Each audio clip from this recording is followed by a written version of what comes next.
Okay, so today is the second installment of me going through the things that I have purchased, which were massive errors that I A, bought them and B, kept them, and trying to forgive myself by making a total of shame and then moving on to selling those items, and also using it as an opportunity to think about why we waste money on clothes and how we can avoid it, what kind of psychological tricks are going on in your mind. So the first item I'm going to talk about is this black strappy Reformation dress. I bought this in 2020. It was the first time I'd seen Reformation as a brand, and I was completely blown away by this whole milk-maid aesthetic. And I just thought, like, I want to look that delicate and that radically feminine. I think it was the beginning of that trend of there being such feminine clothes available. So I bought several dresses from there, one of which I managed to salvage because I got it altered. But this one,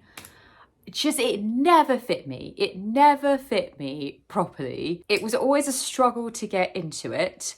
It barely covers my boobs and it's just too tight. I'm too curvy for this dress, and I always was. I think I shrunk it in the wash as well.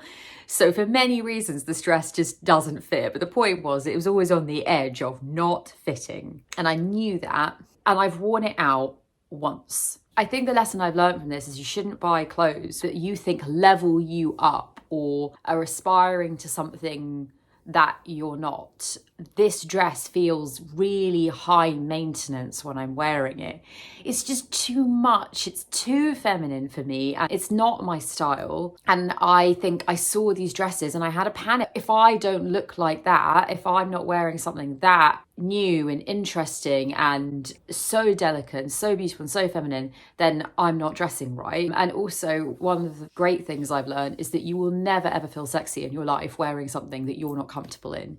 If you are shifting it around because you don't feel thin enough for it, or you feel like your boobs are going to fall out, then you're never going to feel sexy. And it's totally unnecessary, because if you just wore something that fitted your figure, then you could feel like beautiful and like you loved your figure. So it's just silly. Buy dresses to fit you. Don't try to force yourself to fit the dress. Okay, so I have found a similar dress on the Reformation website, and I think it's called the Ronan dress, and it was £300. Just ridiculous. I can't even sell this now because I think it shrunk. So that's just £300 that I will never see again, trying to satisfy my existential crises through clothes. You know what they say in Fleabag? Like, change your life, not your hairstyle. Change your life, don't change your clothes.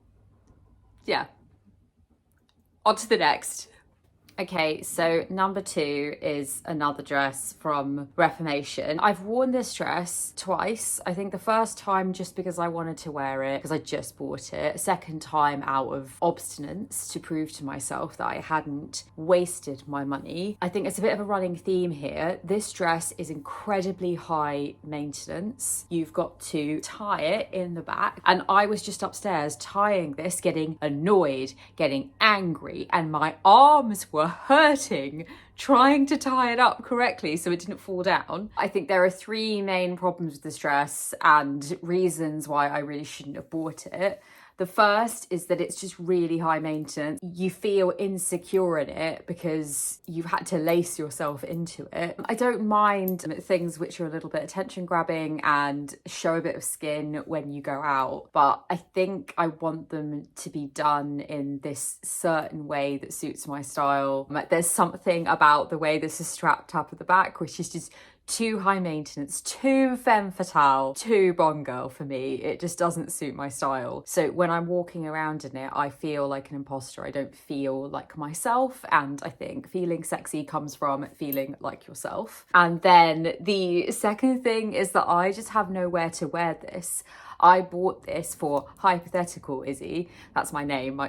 Flora Chantrell is my middle name, so that's my YouTube channel name, but it's Hypothetical Izzy, where she goes to lots and lots of parties on rooftop bars and yachts, and this is what she's wearing. My life, like, even when I go out to a nice bar or into a restaurant, it's just usually going to be around the area where I live and be relatively low key. And I am the kind of person who gets really dressed up disproportionately for everything, because just like, you've only got one life, just enjoy it.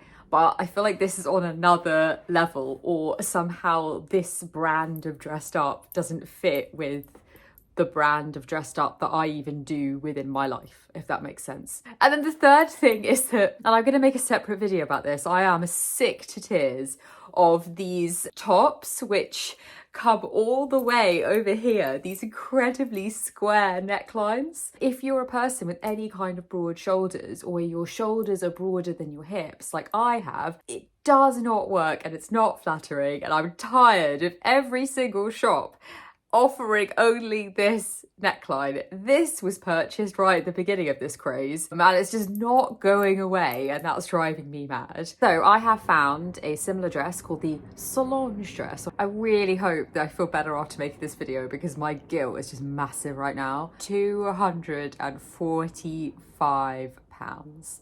This dress has barely been worn out. I'll at least be able to sell it to like just redeem myself, but I just really buy for your life.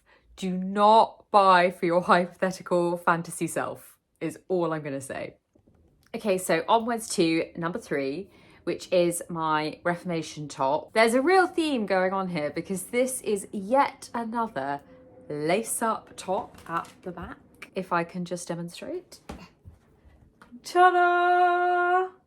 So again, I think this lace-up top, I have the same issue with it as the dress. It feels like a slightly more high maintenance sexy than I want to go. Doesn't quite feel like my style. What I have just done though, I've tried this on upstairs with my plain black B skirt from Reformation, which is, I've spoken about in another video, and is amazing for mixing and matching basic black tops with.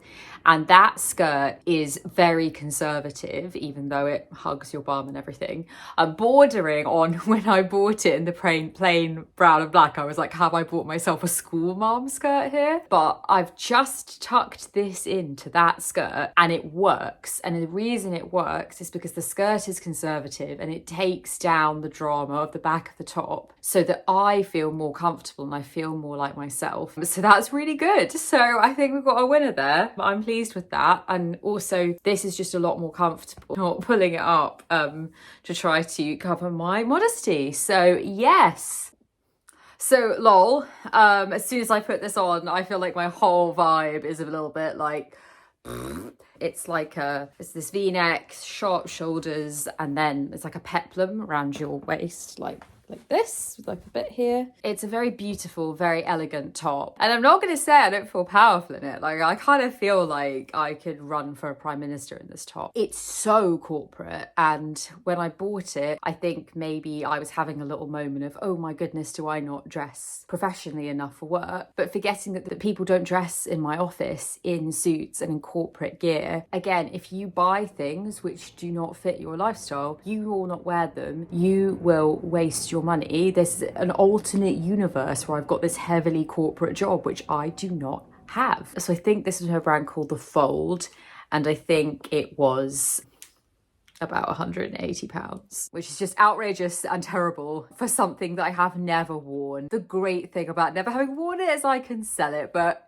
my God. So in conclusion, it has really gotten my heart rate up thinking about all of these things that I have wasted money on. Absolute waste of money. The only way I can sort of comfort myself about this is A, I'm going to sell them, and B, I think it's all a learning journey. Whenever it is that you're struggling to find your style, and on my channel talking about how if you have a particular body type which the clothes in the shop are not made for, like being petite, then you have quite a struggle to find what suits you. And in that struggle, there's a lot of purchases, there's a lot of trial and error.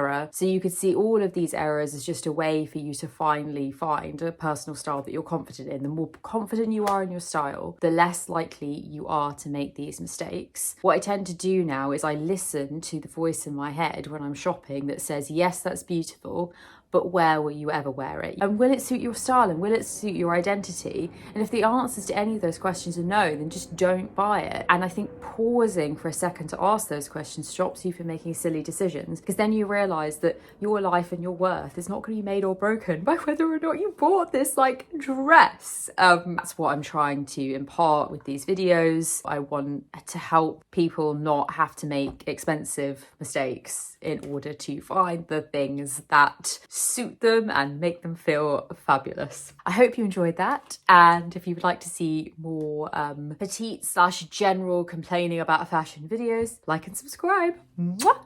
Bye!